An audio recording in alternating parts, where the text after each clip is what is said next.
जय श्री सद्गुरु देवाय नमः। जय श्री गणपति देवाय नमः। ओम सर्वमंगल मांगल्ये शिवे सर्वार्थ साधिके शरण्ये त्र्यंबके गौरी नारायणी नमस्तुते। श्रीमद्देवी भागवत महापुराण दूसरा खंड 9वां स्कंद 27वां अध्याय। भगवती सावित्री की उपासना से राजा अश्वपति को सावित्री नामक कन्या की प्राप्ति, सत्यवान के साथ सावित्री का विवाह, सत्यवान की मृत्यु, सावित्री और यमराज का संवाद। श्री नारायण बोले, हे नारद, राजा अश्वपति ने विधि पूर्वक भगवती सावित्री की पूजा करके इस स्तोत्र से उनकी स्तुति करने के अनंतर उसी स्थान पर हजारों सूर्य के समान तेज से संपन्न उन देवी के दर्शन किए। अपने प्रभामंडल से दशाओं को आलोकित करती हुई प्रसन्न वंदना भगवती ने मुस्कुराते हुए इस प्रकार राजा को संबोधित किया, जैसे माता अपने पुत्र को कहती है। सावित्री बोली, हे महाराज, मैं जानती हूँ कि आपके मन में क्या कामना है और आपकी पत्नी क्या चाहती है। मैं निश्चित रूप से वह सब प्रदान करूँगी। आपको साध्वी पत्नी कन्या की कामना करती है, आपकी साध्वी पत्नी कन्या की कामना करती है और आप पुत्र की इच्छा रखते हैं। ये दोनों ही अभिलाषाएं क्रम से पूर्ण होगी। ऐसा कहकर वे भगवती सावित्री ब्रह्मलोक चली गई और राजा अश्वपति अपने घर लौट आए। उन्हें समय पर पहले कन्या उत्पन्न हुई। भगवती सावित्री की आराधना के प्रभाव से श्रेष्ठ देवी कमला ही पुत्री रूप में उत्पन्न हुई थी। राजा अश्वपति ने उस कन्या का नाम सावित्री रखा। वह कन्या शुक्ल पक्ष के चंद्रमा के समान दिनों दिन बढ़ने लगी और यथा समय रूप तथा यौवन से संपन्न हो गई। उसने गुरुमतसेन के सत्यनिष्ठ तथा अनेक गुणों से युक्त पुत्र सत्यवान का पति रूप में वर्ण किया। तब राजा ने रत्नमय भूषणों से अलंकृत उस कन्या को उन्हें समर्पित कर दिया। सत्यवान भी बड़े हर्ष के साथ उस कन्या को लेकर अपने घर चले गए। 1 वर्ष बीतने के पश्चात वे सत्य पराक्रमी सत्यवान अपने पिता की आज्ञा के अनुसार हर्षपूर्वक फल तथा लकड़ी लाने के लिए वन में गए। साध्वी इस सावित्री भी उनके पीछे पीछे गई। देवयोग से सत्यवान वृक्ष से गिर पड़े और उनके प्राण निकल गए। हे मुने, सत्यवान को मृत देखकर जब यमराज ने उनके अंगुष्ठ प्रमाण सूक्ष्म शरीर को साथ लेकर प्रस्थान किया, तब साध्वी सावित्री भी उनके पीछे जाने लगी। संयमनी पुरी के स्वामिनी और साधुओं में परम श्रेष्ठ धर्मराज सुंदर दांतों वाली उस सावित्री को अपने पीछे पीछे आते देखकर मधुर वाणी से उससे कहने लगे। धर्मराज बोले, हे सावित्री, तुम यह मानव शरीर धारण किए कहाँ जा रही हो? यदि तुम अपने पति के साथ जाने की इच्छा रखती हो तो पहले इस शरीर का त्याग करो। विनाशशील मनुष्य अपने इस नश्वर तथा 5 भौतिक शरीर को लेकर मेरे लोग कभी नहीं जा सकता है। हे साध्वी, भारतवर्ष में आए हुए तुम्हारे पति की आयु अब पूर्ण हो चुकी है। अपने कर्मों का फल भोगने के लिए अब यह सत्यवान मेरे लोक में जा रहा है। प्राणी कर्म के अनुसार ही जन्म प्राप्त करता है और कर्मानुसार ही मृत्यु को भी प्राप्त होता है। सुख दुख भय और शोक भी कर्म से ही मिलते रहते हैं। जीव अपने कर्म के प्रभाव से इंद्र हो सकता है, वह अपने कर्म से ब्रह्मपुत्र बन सकता है और अपने कर्म के द्वारा वह हरि का दास बनकर जन्म मरण के बंधन से मुक्त हो जाता है। मनुष्य अपने कर्म के प्रभाव से संपूर्ण सिद्धियां, अमर तत्व तथा भगवान विष्णु के सलोक्य आदि 4 प्रकार के मोक्ष पद निश्चित रूप से प्राप्त कर सकता है। मनुष्य को अपने कर्म के द्वारा देवता, मनु, राजेंद्र, शिव तथा गणेश तक का पद सुलभ हो जाता है। उसी प्रकार अपने कर्म के प्रभाव से ही मनुष्य श्रेष्ठ मुनि, तपस्वी, ब्राह्मण, क्षत्रिय, वैश्य तथा म्लेच्छ बन जाता है। इसमें कोई संदेह नहीं है। अपने कर्मानुसार ही प्राणी को जगम, पर्वत, राक्षस, किन्नर, अधिपति, वृक्ष, पशु, वन के प्राणी, अत्यंत सूक्ष्म जंतु, कीट, दैत्य, दानव तथा असुर आदि योनियां प्राप्त होती हैं। सावित्री से ऐसा कहकर वे यमराज चुप हो गए। 27वां अध्याय समाप्त। 28वां अध्याय। सावित्री यमराज संवाद। श्री नारायण बोले, हे मुने, यमराज की बात सुनकर पतिव्रता तथा दृढ़ निश्चय वाली सावित्री ने परम भक्ति के साथ उनकी स्तुति की और वह उनसे कहने लगी। सावित्री बोली, कर्म क्या है, वह किससे होता है और उसका हेतु कौन है? देही कौन है, देह कौन है और इस लोक में प्राणियों से कौन कर्म कराता है? ज्ञान क्या है, बुद्धि क्या है और शरीरधारियों का प्राण क्या है? इंद्रियां क्या हैं तथा उनके कौन कौन से लक्षण हैं? और देवता कौन है, भोग करने वाला कौन है, भोग कराने वाला कौन है, भोग क्या है, निष्कृति क्या है, जीव कौन है तथा परमात्मा कौन है, यह सब आप मुझे कृपा करके बतलाइए। धर्म बोले, वेद में जो भी प्रतिपादित है वह धर्म है और वही कर्म परम मंगलकारी कर्म है। इसके विपरीत जो कर्म अवैदिक होता है वह निश्चित रूप से अशुभ होता है। देवताओं की संकल्प रहित तथा अहेतुकी सेवा कर्म निर्मूल रूपा कही जाती है। यही सेवा पराभक्ति प्रदान करने वाली होती है। कर्म फल का भोक्ता कौन है और कौन निर्लिप्त है, इसके उत्तर में श्रुति का वचन है कि जो मनुष्य ब्रह्म की भक्ति करता है वही मुक्त है और वह जन्म मृत्यु जरा व्याधि शोक तथा भय इन सब से रहित हो जाता है। हे साध्वी, श्रुति में दो प्रकार की सर्वमान्य भक्ति बतलाई गई है। पहली भक्ति निर्वाण पद प्रदान करती है। दूसरे प्रकार की भक्ति मनुष्यों को साक्षात श्री हरि का रूप प्रदान करती है। वैष्णव जन श्री हरि का स्वरूप प्रदान करने वाली भक्ति की कामना करते हैं और अन्य ब्रह्म वक्ता योगी निर्वाण पद देने वाली भक्ति चाहते हैं। कर्म का जो बीज रूप है वह उसका सदा फल प्रदान करने वाला है। कर्म परमात्मा भगवान श्री हरि तथा परा प्रकृति का ही रूप है। वह परमात्मा ही कर्म के कारण रूप है। यह शरीर तो सदा से नश्वर है। पृथ्वी जल तेज वायु और आकाश यह सूत्र रूप पंच महाभूत हैं जो परमात्मा के सृष्टि प्राकरण में प्रयुक्त होते हैं। कर्म करने वाला जीव देही है और वही अंतर्यामी रूप से भोज्यता भी है। सुख और दुख के साक्षात स्वरूप वैभव को ही भोग कहते हैं और इससे छूटने को ही निष्कृति यानी मोक्ष कहा गया है।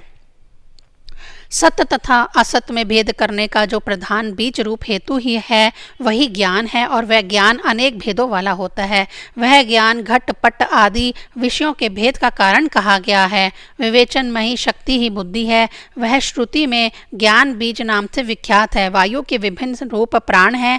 ये देहधारियों के लिए बल स्वरूप है। जो इंद्रियों में प्रमुख ईश्वर का अंश रूप आर्तर्क के कर्मों का प्रेरक देहधारियों के लिए दुरअनिवार्य अनुरूप्य आदृश्य तथा बुद्धि का भेदक है। उसी को मन कहा गया है।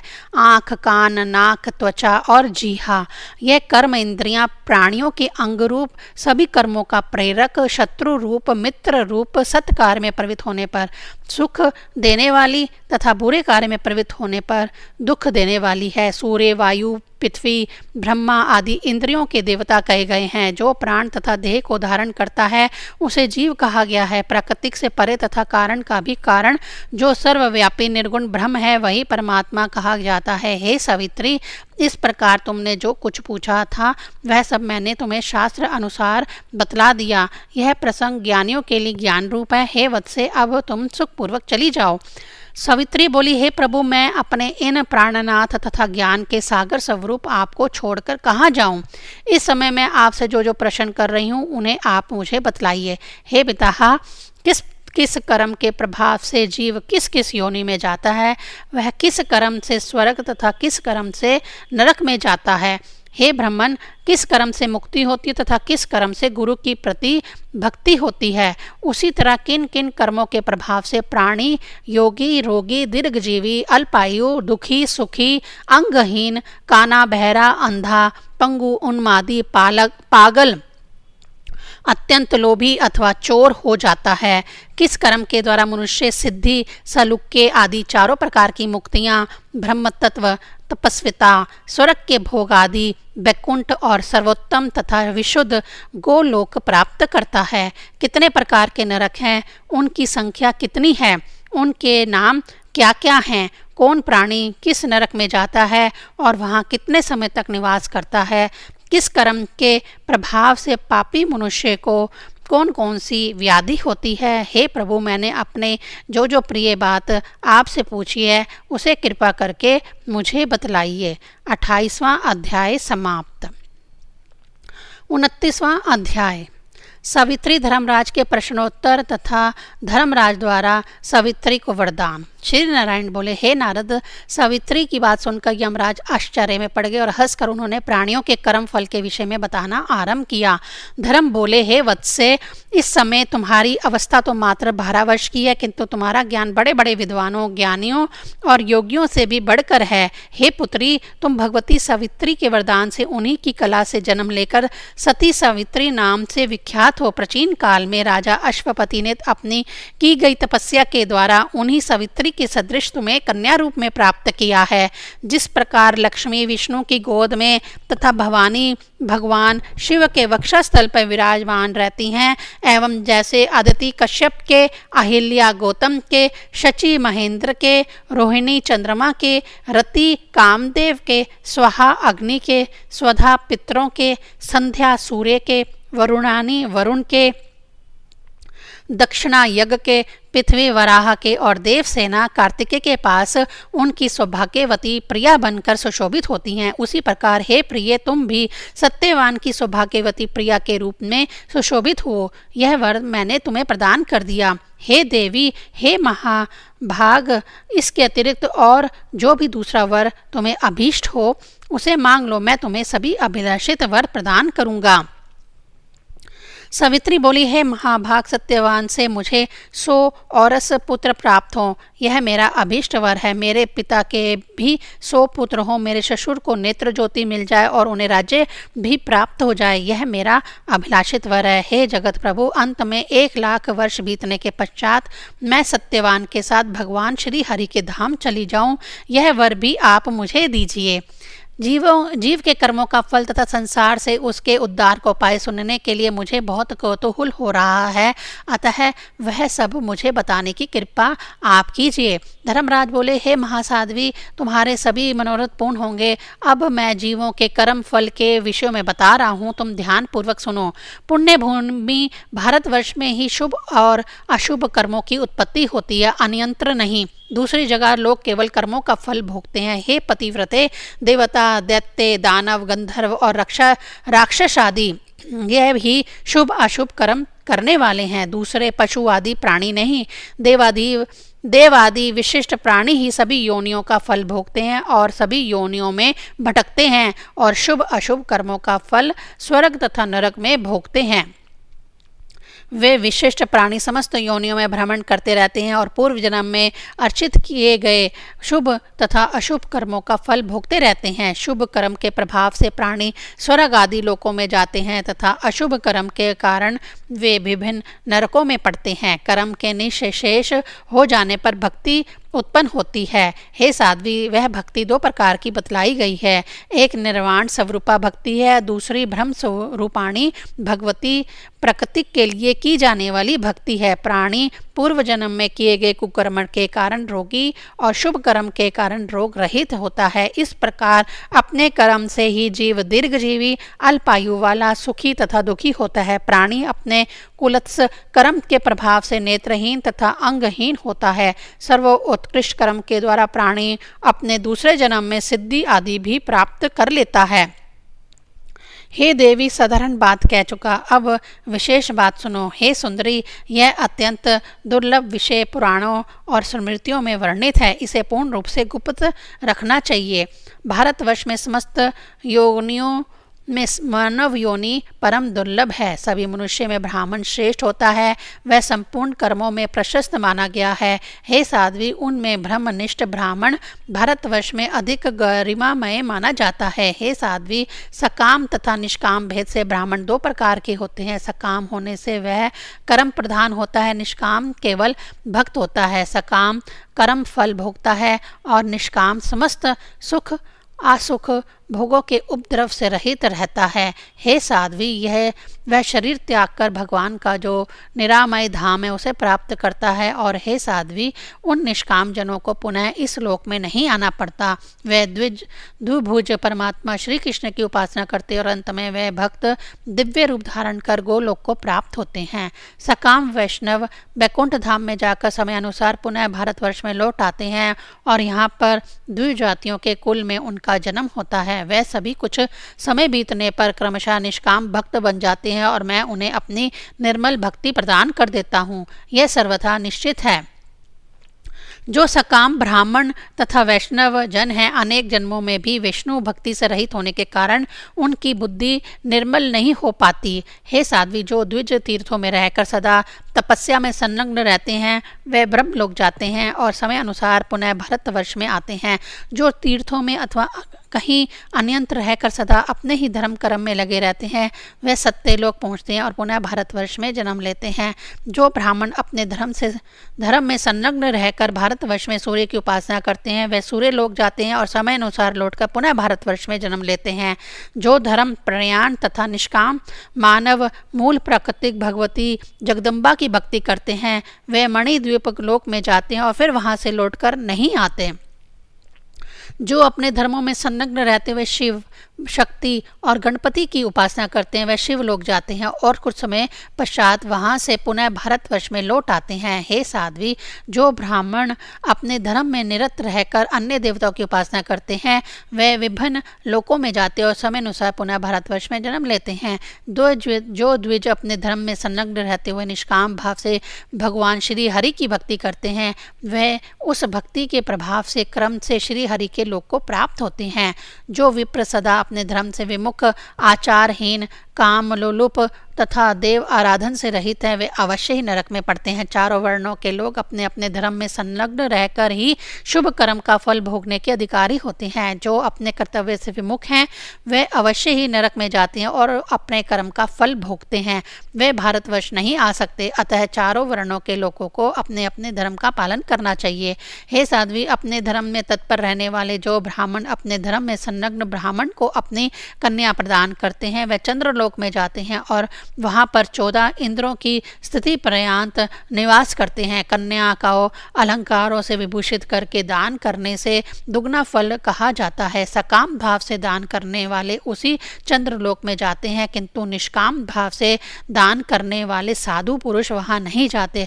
फल की इच्छा से रहित वे विष्णु लोक को प्राप्त होते हैं। जो लोग ब्राह्मणों को गव्य, चांदी, सोना, वस्त्र, घृत, फल और जल प्रदान करते हैं वे चंद्रलोक में जाते हैं और हे साध्वी, वे उस लोक में एक मनवंतर तक निवास करते हैं। उस दान के प्रभाव से ही वे लोग वहाँ इतने दीर्घ काल तक सुखपूर्वक निवास करते हैं। हे साध्वी, जो लोग पवित्र ब्राह्मण को सुवर्ण, गो और ताम्र आदि देते हैं वे सूर्यलोक में जाते हैं और हे साध्वी, वे वहाँ उस लोक में 10,000 वर्षों तक निवास करते हैं। वे उस विस्तृत लोक में निर्विकार होकर दीर्घ काल तक निवास करते हैं। जो मनुष्य ब्राह्मणों की भूमि तथा प्रचुर धन प्रदान करता है वह भगवान विष्णु के श्वेत द्वीप नामक मनोहर लोक में पहुंच जाता है और वहां पर चंद्र सूर्य की स्थिति पर्यंत निवास करता है। हे मुने, वह पुण्यवान मनुष्य उस महान लोक में विपुल काल तक वास करता है। जो लोग विप्र को भक्ति पूर्वक ग्रह का दान करते हैं वे चिरकाल तक स्थिर रहने वाले सुखदायी विष्णु लोक को प्राप्त होते हैं। हे साध्वी, वे मनुष्य दान में दिए गए उस ग्रह के रजकण की संख्या के बराबर वर्षों तक उस अत्यंत श्रेष्ठ तथा विशाल विष्णु लोक में निवास करते हैं। जो मनुष्य जिस किसी भी देवता के उद्देश्य से मंदिर का दान करता है वह उस देवता के लोक में जाता है और उस लोक में उतने ही वर्षों तक वास करता है जितने उस मंदिर में रजकण होते हैं। अपने घर पर दान करने से 4 गुना, किसी पवित्र तीर्थ में दान करने से 100 गुना और किसी श्रेष्ठ स्थान में दान करने से दुगना पुण्य फल प्राप्त होता है, ऐसा ब्रह्मा जी ने कहा है। जो व्यक्ति समस्त पापों से मुक्त होने के लिए ताड़ग का दान करता है वह जनलोक जाता है और उस ताड़ाग में विद्यमान रेणु संख्या के बराबर वर्षों तक उस लोक में रहता है। वापी का दान करने से मनुष्य उससे भी 10 गुना फल प्राप्त कर लेता है। वापी के दान से तड़ाक दान का फल स्वतः प्राप्त हो जाता है। 4000 धनुष के बराबर लंबा तथा उतना ही अथवा उससे भी कम चौड़ा जिसका प्रमाण हो उसे वापी कहा गया है। यदि कन्या किसी योग्य वर को प्रदान की जाती है तो वह दान 10 वापी के दान के समान होता है। और यदि कन्या अलंकार से संपन्न करके दी जाती है तो उससे भी दुगना फल प्राप्त होता है। जो फल ताड़ांग के दान से मिलता है वही फल उस ताड़ांग के जीर्णोद्धार से भी प्राप्त हो जाता है। किसी वापी का कीचड़ दूर कराकर उसका उद्धार करने से वापी दान के समान पुण्य प्राप्त हो जाता है।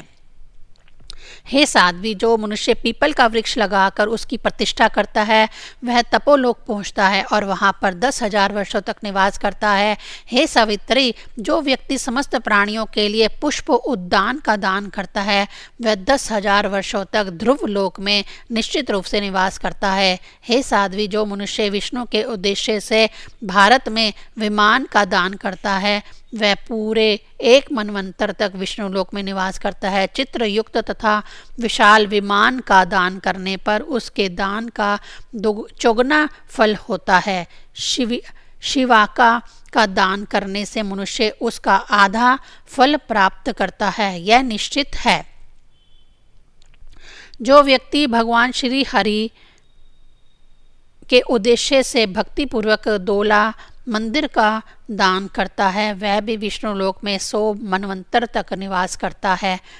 हे पतिव्रते, जो मनुष्य आराम ग्रहों से युक्त राजमार्ग का निर्माण कराता है वह 10,000 वर्षों तक इंद्रलोक में प्रतिष्ठित होता है।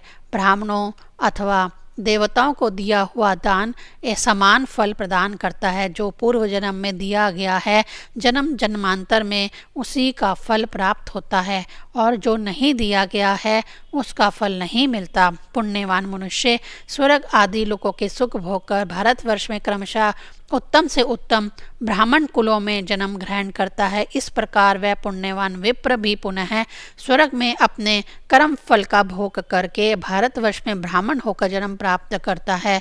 क्षत्रिय आदि के लिए भी ऐसा ही है। क्षत्रिय हो अथवा वैश्य, कोई करोड़ों कल्प के तपस्या के प्रभाव से भी ब्राह्मण तत्व नहीं प्राप्त कर सकता, ऐसा श्रुतियों में सुना गया है। करोड़ों कल्प बीत जाने पर भी बिना भोग प्राप्त किए कर्म का क्षय नहीं होता। अपने द्वारा किए गए शुभ अथवा अशुभ कर्म का फल मनुष्य को भोगना ही पड़ता है। देवता और तीर्थ की सहायता से अथवा कायाव्यूप यानी तप से प्राणी शुद्ध हो जाता है। हे साध्वी, यह कुछ बातें मैंने तुम्हें बतला दी। अब आगे क्या सुनना चाहती हो? 29वां अध्याय समाप्त। ओम ऐं ह्रीं क्लीं चामुंडाय विच्चे।